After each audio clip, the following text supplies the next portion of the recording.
Well, welcome to the Sisters-in-Laws podcast, Kimberly. Thank you for being here. Well, thank you for having me. I would love to begin with our guest sharing a little bit about yourself and what you do. Okay, well, I am Kimberly Gowdy, am new author for The Colorless Womb, and which I think that's why I'm here, and we're going to talk about that. But I am a wife, a mother of one son, and a bonus mom to two daughters.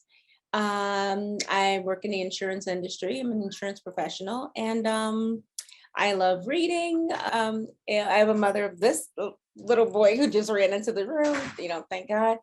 And yeah, insurance. And like I said, I love reading. I love to exercise. Yeah, that's pretty much my story of who I am right now. Yes, absolutely. And I would love to, we will definitely get into talking about your book, but you have a story and the book is based off of. So Yeah. really take us back on your journey to motherhood and share with us your fertility journey. Well, okay, my journey, it started several years ago. I am in a second marriage and And so my previous marriage was one that was filled with a lot of angst. We were married for 11 years, but during that 11 years, we dealt with a lot of financial, physical abuse, and also pregnancy losses, a number of pregnancy losses, and which is not new to a lot of women, you know, regardless of who you are and the race, doesn't matter, but women experience fertility issues. And so I think a lot of my past had to do with we were dealing with addiction during that relationship. And then you couple that with the fact that having children is an issue. So I just felt like there was like such a blame, like he blamed me, I blamed him. If you didn't do this, and well, if you could have kids, we could, it was so much all wrapped up into one. So those were the things that we battled during that relationship. And but the biggest part, again, those two was, addiction and infertility. So having had that as a problem, it ultimately ended our marriage after 11 years. And, I moved on and moved to Atlanta. And at that point, I was like, much older, and close to 40. And I really wanted to just say, hey, I'm going to live my life at this point, move to Atlanta. Everybody knows the ATL. You go in, you start a whole new life, and it's great, and all the things that you hear about Atlanta. But I came for work. And so that was a plus. I had been promoted. And so moving here to Atlanta, I, just figured I'd just go on through normal life and travel and have a good time. And I ended up meeting an amazing person, and we, it was like a whirlwind. We met, and then 5 months later we were engaged, and shortly thereafter we got married. Well, I'm thinking like, hey, we're gonna just travel and have a great time. And then he mentions children. Are you kidding me? What? So like knowing that we were older, and he already had two children who were older, much older. And we talked about it. It was a sore subject, but I had to ultimately tell him about all of the losses that I'd had in my previous marriage. I had never really shared with him any of that detail. And that's one of the things that I will say that I left out as a, when you have like that whirlwind, I meet you, you're so great, I'm so great. You have conversations, but some things you do leave out in that time. And that was one thing that I never really discussed with him, only because I never thought I would have to talk about it until I was really ready to talk about it, because, I never thought that we would even be broaching the subject of children. So ultimately, like I said, we're married and we talk about having kids, and I have to tell him, hey, I'm not that girl. Like I can't do that. I'd had a number of pregnancies where getting pregnant was not my issue. It was sustaining the pregnancy. So I'd be at 6 months loss, 5 months loss. So I couldn't carry to full term. And it was devastating losses. Anybody, I mean, from the moment you find out that you're pregnant, you're like so in love, like you're in love, oh my God, it's a plus sign. Oh, I'm in love. And so to go, 1, 2, 3, 4, 5, 6 months into this and feeling the baby and the whole nine, and then to lose the pregnancy, and that happened more than once, it was just absolute devastation. So needless to say, it was a sore subject when he mentioned having a child. And we ultimately said, okay, I would entertain it only because it was my husband and I was so in love with him. I'll go down this road. I'll do it, like in terms of going to the doctor, having the conversations. And he's like, my husband is a physician. And he said, hey, the technology and the whole nine. Well, we went down that road. We created the embryos. We did all that, the whole IVF type thing. And it didn't work for me. Well, at that point, I was actually happy that it didn't, because again, getting pregnant was not my issue. It was sustaining the pregnancy. So when I just told him, hey, I can't go through this roller coaster again, we ultimately entertained surrogacy as an option.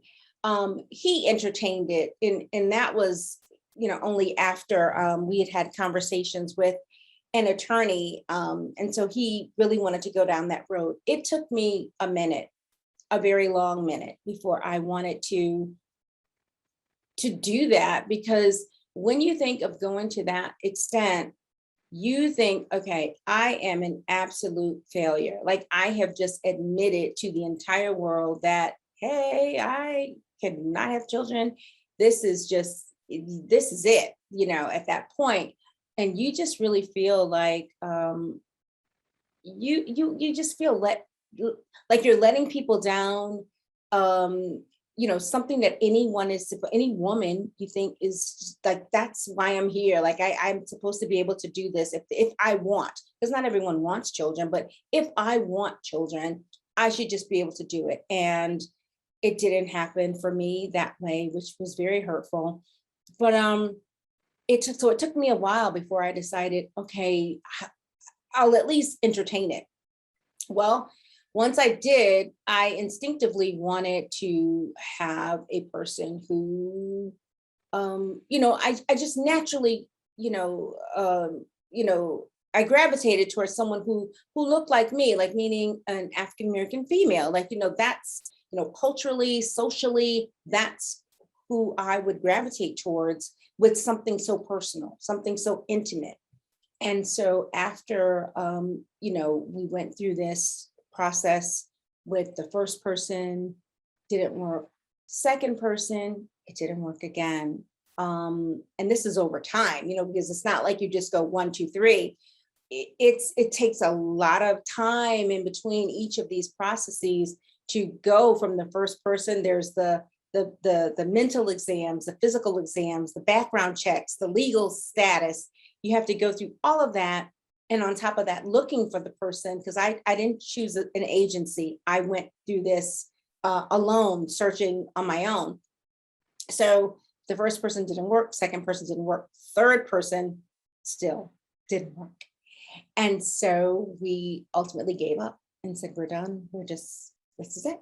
Well, then our attorney said, hey, I know this has been years in the making, but I really feel like I have this great person that could work, you gotta, listen to me. And I'm just like, are you insane? Like, we have gone through this. This is years at this point, because, we're investing all this money. I mean, none of this is covered by insurance. It's so expensive. And we've gone through all of this for a number of years.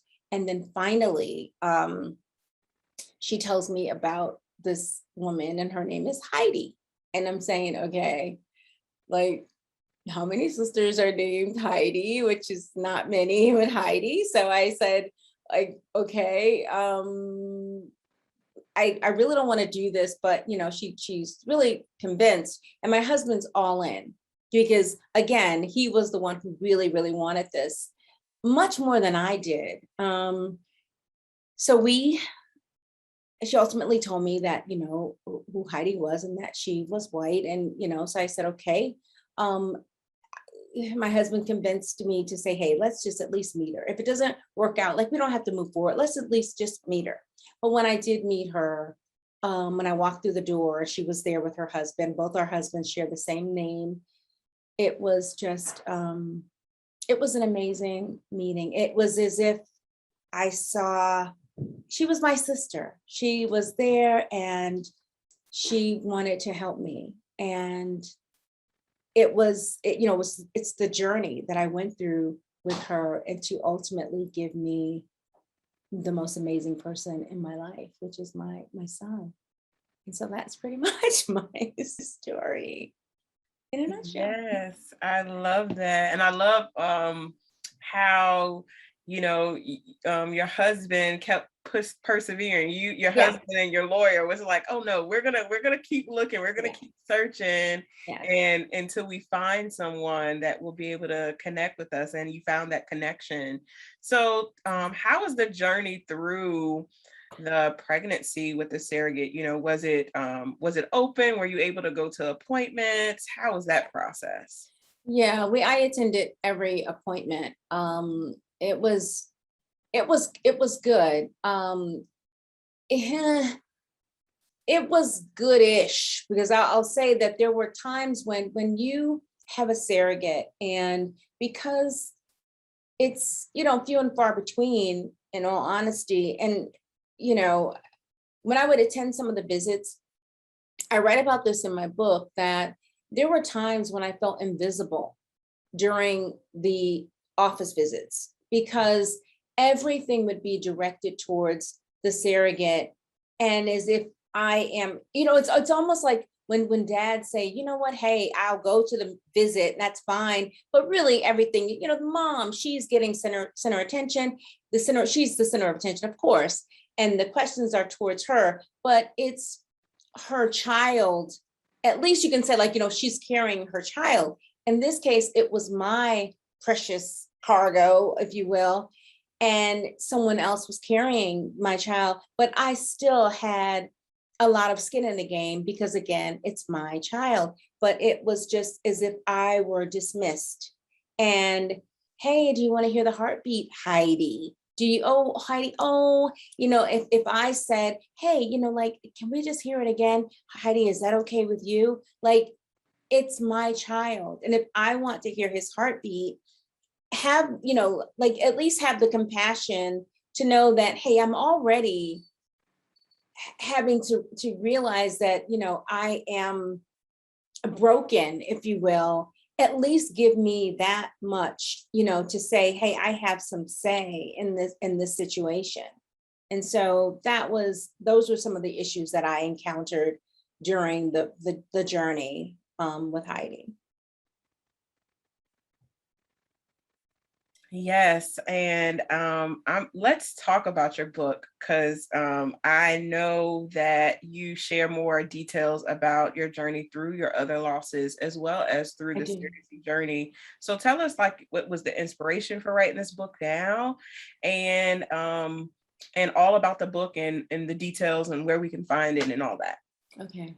I always felt like I wanted to write a book. I felt like I wanted to have my name on something. It was as if my book was like a birth. Like, I couldn't actually give birth, so my book is like my baby, so to speak. So I have always said that I wanted to write a book. But the timing of this particular book is because there had been so many racial issues that have happened in our country. I mean, so many, and there's so much negativity. And I just wanted to show that I understand, like, the division that has taken place, but I wanted to show that it's not, it's not everyone, that there are people that are good and bad, whatever the race, it doesn't really matter. And so for someone who doesn't look like me, does not, we have no connection in terms of our culture, in terms of our appearance, nothing, white, black, that it's still, there are still good people in this world, and that, people need to see that it's just not everybody who subscribes to the racist mantra, that that's just not the entire country. So that is the reason that I really wanted to bring out the book at this time. That's why it was very important to me to do that. And then, I wanted to talk about a story that I thought would be relevant, because I know that a number of friends that I have as well, they've either decided, they're just childless by choice and some not by choice. But I had not actually shared a whole lot with them in terms of the struggle that I had until I got to the surrogacy piece of it. And then they absolutely knew, like, no longer could I just kind of play it off like, oh, I'm just not into children kind of thing. I had to really say, hey, this is what's going on with me. And I wanted to tell them, not only was it the journey in terms of my surrogacy, but also the drug addiction, also the physical abuse, and everything that I had gone through in my previous marriage that I never had the courage to really tell them. So yeah. Yes, no, absolutely. And we thank you for the healing journey that led you to this place to be able to share your story, because I know that it's going to be so impactful for other women to read that, who may be dealing with something similar, whether even if it's just emotional and mental abuse, that they can help, see someone else to get through that and know that they can have love on the other side and definitely have children in a different manner. So I love that this book was written for that and for those women and your friends in mind. So you can give them of all of the things that you traveled through and overcome. And I always love to hear stories of resilience and women who are really turning their pain into some form of purpose. Absolutely. Doing. So I appreciate this. So The Colorless Womb is found on Amazon. Can we get it on Amazon or? Yes, you can do Amazon, Barnes and Noble, Apple iBook. You can, definitely order it through all of those distributions. And yeah, pretty much wherever books are sold, they are also ordering the book, if you, depending on where you go to pick up your literature. Perfect. Yeah, and if you want to follow me, I want to add following me, like you can follow me on Twitter, follow me on Instagram or Facebook. It's a colorless womb _, because I like to underscore the colorless womb. So it's like the colorless womb _ is how you can follow me. I love that. So what encouraging words can you leave with our listeners and those who are watching this video as they navigate through their own pregnancy loss challenges, fertility challenges, and maybe considering surrogacy? I would say, first, I would say that when it comes to surrogacy, it's an expensive, it's an investment, but with anything that's worth having, that type of investment, when I look at my son, and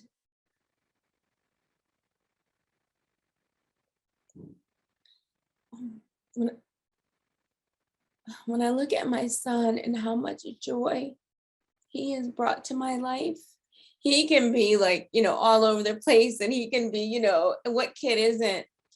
But to think that I almost missed this part of life, because again, if you're childless because you don't want to be a mom, that is perfectly fine. But to be childless and it's not by choice, which was my situation. I cannot even imagine, like, like when I see him, when he, calls me mom, and he's so sweet. I'm like the world to him, even when I'm like, even after disciplining him, hey, you can't do so and so. And it's like, mommy, I just still love you. I love you so much. To think that I would have missed all of that.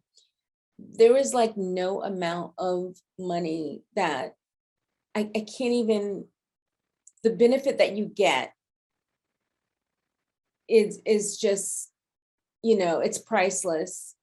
And so I would say, like, if you have gone through so much of a challenge and nothing's working, if it's IUI, if it's IVF, whatever you're doing, and it's just not working, and you really still feel like, hey, there is, I long for this relationship, with my child. It's definitely an avenue that you can at least try this particular avenue.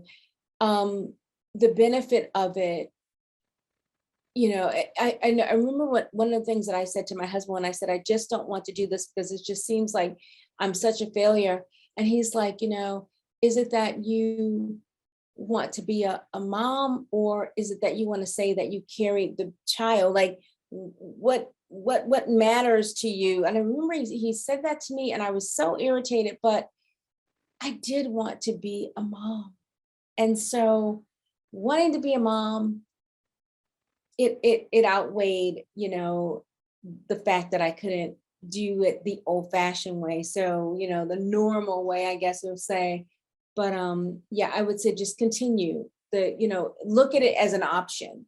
And even from the financial aspect of it, think of it as an investment, because the investment, the love that you get back is, and just the joy that you get back, it is priceless.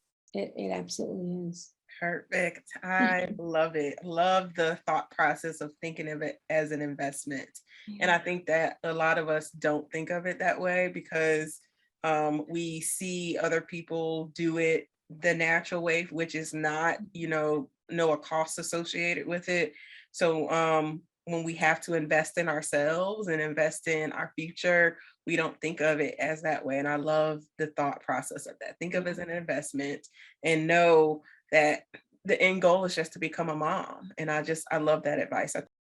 Okay, you can follow me on all social media, Twitter, Instagram, Facebook. It's the Colorless Womb _. So the Colorless Womb _. And you can purchase the book through Barnes and Noble, Amazon, and Apple iBook. And honestly, wherever books are sold, because they will order the book, The Colorless Womb. So all those places, please follow me. That would be great. It would just be nice to interact with other people who are dealing with this particular situation. So yeah. Perfect. Well, thank you so much, Kimberly, for being on the podcast. It's been a joy to have you, and I'll make sure I link all of her details below, so you all definitely can go purchase her, support the book, and then definitely go follow her on social. Yay. Thank you so much, Erica. I really appreciate it. All right.